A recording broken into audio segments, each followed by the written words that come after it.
You've tuned into Gaza Under Attack. Welcome back, everyone. I'm Saeed Pourza in London. I'll bring you my guests in a moment, but before that, a quick recap of some of the latest developments. The Israeli occupation forces hit more targets around Gaza City and in central Gaza, killing several women and children. Fears of a widening regional conflict as violence along the Lebanon-Israel border escalates. Iraq's anti-terror Islamic Resistance has launched a drone strike on an airbase in the northern part of the Israeli-occupied territories. Iran's interim foreign minister Ali Bagheri Kani warns Israel that a war on Lebanon would be a one-way ticket to hell. Meanwhile, a new opinion poll by Palestinian Center for Policy and Survey Research has found a rise in the number of Palestinians who support the resistance movement Hamas and believe armed confrontation is the best means to end Israeli occupation. And how the genocide in Gaza is dividing politics in the UK ahead of the general election on July 4th. With us for this Gaza Under Attack in the studio, NHS surgeon and political analyst Dr. Ranjit Brar, and via Zoom from Ontario, Canada, political analyst Dr. Ali Mallah. Gentlemen, good to see you both. And Ranjit, can I start with you? And with that recent ceasefire proposal and the fact that the U.S., Tony Blinken, Joe Biden, at every turn trying to blame Hamas for it not having been signed onto by the two sides, and the fact that they're lecturing Palestinians on the importance of a ceasefire. These are people who have been going through a genocide for more than 8 months now. Well, it's hypocrisy, but it's more than that. Joe Biden and the Democratic Party are in electoral trouble. They're coming up to an electoral season, and it's clear that a large part of their support base and in some key constituencies and states don't support their genocide in Gaza, and very clearly see that this is US complicity in the genocide for Gaza, standing with Netanyahu as he literally bombs hospitals, schools, mosques, churches, is very clearly a violation of international law. What we've seen currently is that proposal quite clearly wasn't really an Israeli proposal. They were adamant that it was. At every turn they're saying... They were selling it as an Israeli proposal. Selling it as if it was, but actually they didn't have clearance. I mean, it's just like people always say the tail's wagging the dog. Israel is so deep into the US administration.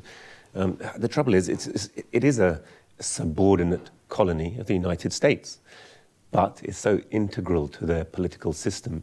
And of course, their entire project in the Middle East is so key to the wealthy United States. We still have the situation an imperial outpost. Yeah, and 2/3 of the world's oil remains in the Middle East, and Israel is only one part, but a very key part of their strategy to dominate that strategic area of the globe. And therefore, they are backing Israel to the hilt and backing Israel to expand and become Eretz Israel. So they are deeply involved in it. They don't seem to be able to reverse that policy, but at the same time, they need to send some kind of signal to try and demonstrate a separation between themselves and their puppets. Biden has said that, and Ali, this one is for you, that he doesn't think there will be a ceasefire in the near future, but that he was still optimistic, that he hasn't lost hope. But while that happens, while we wait for that to happen, the bombs are falling. And one group that is bearing the brunt of it, of course, children. A UN report has condemned occupation forces for killing and maiming Palestinian children, a 155% rise in violations against children. And that's a number the UN could independently verify. Will these damning findings change anything on the ground, in your opinion?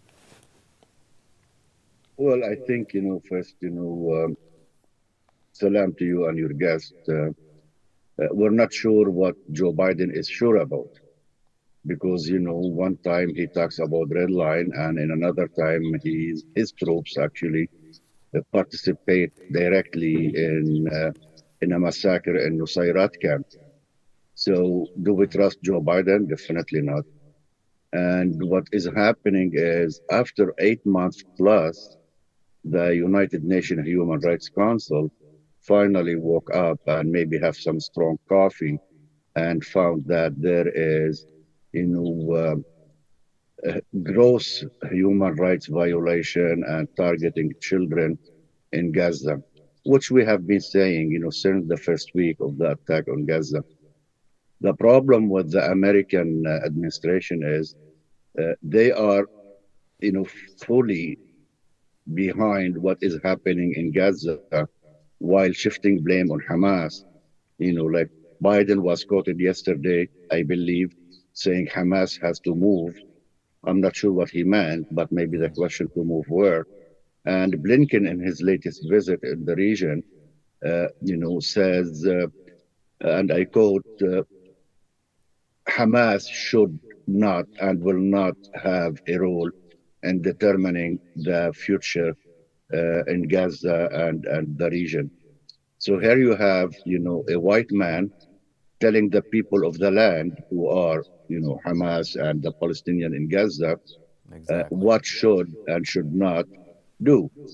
So this is, hypocrisy by the American administration expose its role in aiding and enabling the Zionist state in continuing its massacres and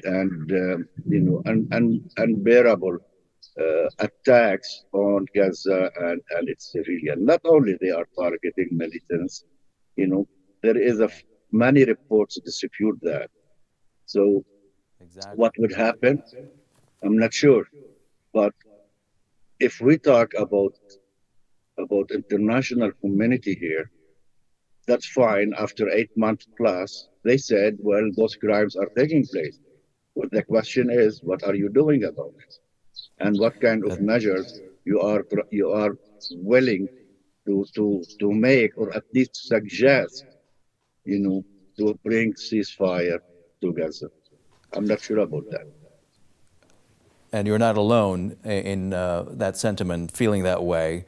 While the world waits for a ceasefire, of course, there seems to be an escalation on the Lebanese border. We'll get to that in a minute. But now to this, Iraq's top diplomat, Fuad Hussein, has held talks with his Iranian counterpart, acting Foreign Minister Ali Bagheri Kani, in Baghdad, the Iraqi capital. At a news conference, Hussein expressed concerns that Israel could instigate an escalation in the region that could further impact his nation.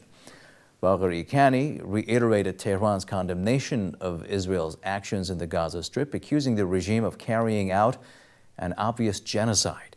Here's more.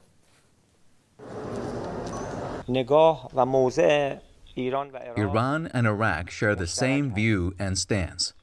This genocide must unconditionally stop. We don't think a war is going on in Gaza. It's rather a war crime going on. We're facing an obvious genocide. You made a strategic mistake once and unwisely attacked the Islamic Republic of Iran's diplomatic center in Damascus and martyred a group of our high-ranking military commanders. The Islamic Republic of Iran firmly responded to this unwise act, used its legitimate right to self-defense, and punished the aggressor.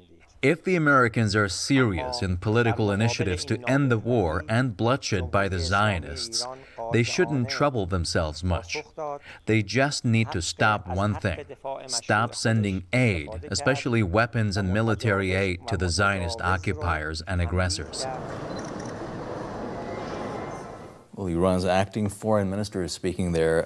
Ranjit, let's talk about the regional impact of this U.S.-Israel genocide in Gaza, the escalation seemingly on the Israel-Lebanon border. The occupation army has apparently recommended ending its military offensive in Rafah, southern Gaza, and shifting focus to a new offensive in southern Lebanon. This is according to Israeli TV. We heard the Iranian position there, that a war in Lebanon would be a trip to hell with no return. And then you hear that, for example, the Americans or the Iranians, they don't want an escalation in the region. What is your reading of all this? It is remarkable, and it's an incredible change in the political situation and the obvious balance of forces that we've seen since October last year. The fact of the matter is, Israel, with all of its cutting-edge technology and weapon support and billions of dollars of aid from the US and Britain, has not been able to defeat the Palestinian resistance in that tiny strip of land in Gaza, despite all the sufferings that it's imposed and the genocide upon the people of Palestine. And the wider Arab population, quite rightly, see Israel for what it is, as a hostile colonial European outpost, designed to be as such and acting as such. And as a result of that, have seen an escalation of regional tension. It's quite clear that the Ansar Allah in Yemen and Hezbollah and the wider patriotic forces in Lebanon are playing an increasing role in coming to the aid of the Palestinians, and Israel is de facto at war with them, whether it admits it or not. But it's not just the US who don't want to see that escalation, and we saw that play out when they formally, unwisely, Israel assassinated a group of top Iranian diplomats and military in Damascus. It's actually the top Israeli military are aware that they also don't have the capability any longer to wage the kind of wars that they have done in the 1980s and 2006 in Lebanon. Lebanon is a far more sophisticated military power than it had. And Karl Marx used to talk about the firearm. The advent of firearms totally transformed the organization of the army and the balance of forces between army and the organization of individual armies. And a similar thing is happening now. We're seeing it in Russia, we're seeing it in the Middle East, that a transformation of drone technology, a transformation of missile technology, and the fact that those technologies have been disseminated to a wider mass of countries who were formerly helpless victims before Anglo-American imperialism and their colonial outposts such as Israel, that's no longer the case. And actually the war is already happening. It's not happening within Lebanon. It's happening within northern Israel. So the territory is shifted, and the resistance forces, if you like, the axis of resistance, the wider forces, have struck very major strategic victories over Israel. And Israel's armed force, they relied upon being an absolute hegemon. They always talk about, two blows for one, a doctrine of overwhelming violence, of actually shocking their surrounding countries into submission, feeling that the Israeli military is something special and can't be overwhelmed. This is gone. Israel's strategic military dominance in the region is gone. And we saw recently the building of this so-called aid pier into Gaza was not at all for delivering aid. If they wanted to deliver aid, they could simply open the border and allow aid to be delivered. It's actually being used to deliver US special military operations and aid. But for all that, I think, Israel is incapable of waging this war. And the longer the war is, the worse it will be for Israel. Ali, I would like to hear your thoughts on that as well, and also the fact that nations that have stood up for Palestine have paid a heavy price, Iran included, in terms of its nuclear scientists being assassinated, all fingers, of course, pointing to the Israeli regime and the attacks on the Iranian consulate. We saw the response from Iran as well. How do you assess all of that, this back and forth between countries that have stood up for Palestine and an occupying power that has subjugated Palestinians for so many years? Well, as Dr. Ranjit put it out very well, we know, and it's documented, the Zionist state has been, for the last several years actually, or several decades, trying to instigate larger conflict, especially with the Islamic Republic of Iran and the axis of resistance, and by targeting the Iranian embassy and also engaging in assassination. Let's remember, martyr Qasem Soleimani and al-Muhandis and many others who've been killed actually, and we say martyred, by the Zionist forces. The point is, it's very important for the Iraqi and the Iranian to really cement the relationship, to preserve and protect the integrity of both states, because both they are, at the head list of the Zionist state. At the same time, if you put into context or in comparison, the meeting between the Iranian and the Iraqis, also it was reported that high general in the Israeli occupation forces met with high generals of 5 Arab countries, Egypt, Saudi Arabia, Jordan, Bahrain, and I believe EU. Excuse me. So why, the Israeli top generals are meeting with so-called Arab general, high generals in Arab armies? Yeah. That shows the Zion state is really in a huge impasse, because we know, and history tells us, that the Zion state cannot really contain a larger and a long war. This is the longest. This is the longest war So since far, the yeah. establishment of the colonial project in Correct. Palestine.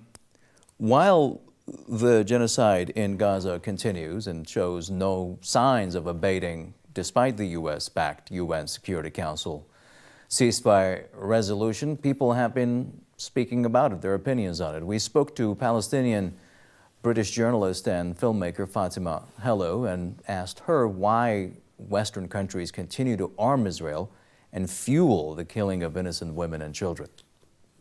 The European, the American, the British, they have the interest with the Israelis. They don't care about the Palestinians. They don't care about the genocide. They don't care about the ethnic cleansing.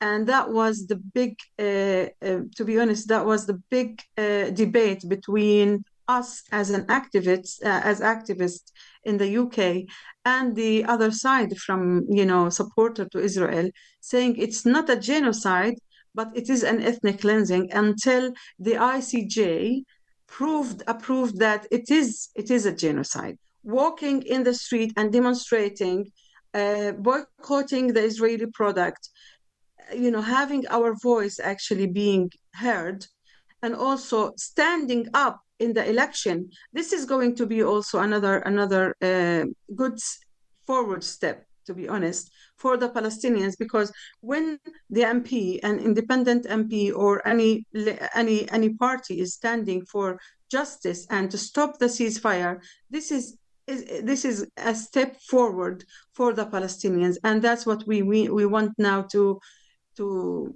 walk forward, because it is important, and it's going to have a big impact challenge within the community.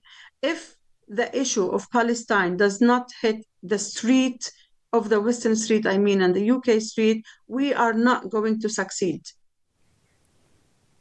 Well, Fatima also said she was personally seeing a massive change on the streets of London, brought about by Palestinian activists, which brings her hope. I am optimistic, although what I have been seeing since the 7th of October, I am more optimistic. A lot of challenge within the UK street, a lot of challenge in the European street and in American street. We are hearing the people in the street, what they're saying. We are hearing the young people, how they are actually start to stand up. What is this? This is not what we brought up with. So my ambition is, I'm relying on these, people who demonstrate. Like a million demonstrator was in the street of London. They went to say, we are against the genocide, we are against the ethnic cleansing, and the ceasefire must be now stopped, must be done now. There will be justice, no matter how it will take, no matter how it's going to be, lost. But I'm sure Israel is going now for isolation, and we're seeing, the ICJ that now having the issue of, they wanted to arrest Benjamin Netanyahu and his cabinet gallant. This is a big step for us, I think, and I believe that more pressure and more isolation to Israel is going to happen. So I am optimistic. Muslim pilgrims performing the annual Hajj this year say they have the genocide taking place in Gaza front and center in their thoughts as they perform the ritual. Palestinians in Gaza have not been able to travel to Mecca because of the Israeli onslaught, the ensuing destruction, and all the borders being closed to those lucky enough to have survived so far. For sure, Gaza is in our hearts, in our eyes, on our shoulders, and in our heads. Whatever we say about Gaza is not enough. We should be united under the flag of there is no God but Allah, and Muhammad is God's messenger. Victory and immortality for Gaza. Inshallah, we are praying for this Hajj, for the Hajj Mabrur and Makbur, Hajj, and this for our country, for our people, and other for all the Muslims in the world, and for the Palestinian, especially for the Palestinian people. Well, let's get some more thoughts on those developments within the moments we have left on this episode of Gaza Under Attack. And Dr. Mela, Ali, the Hajj with the Palestinian crisis as the backdrop must be particularly tough at this time. Explain what it might mean, or for Muslims, how the Muslim community might be feeling as their Palestinian brothers and sisters and children are undergoing genocide in the Gaza Strip.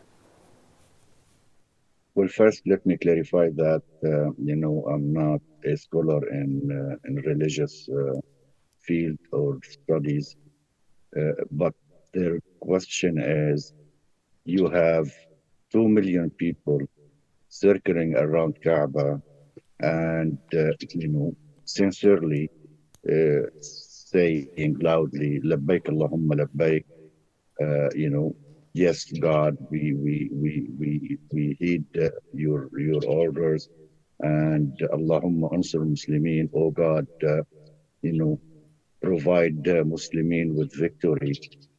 While you have 2 million people of Palestinian in Gaza are on the verge of famine, actually. Famine is there, and, children and women are suffering greatly as a result of the international blockade. So honestly, I have a very hard and difficult time for the two together here.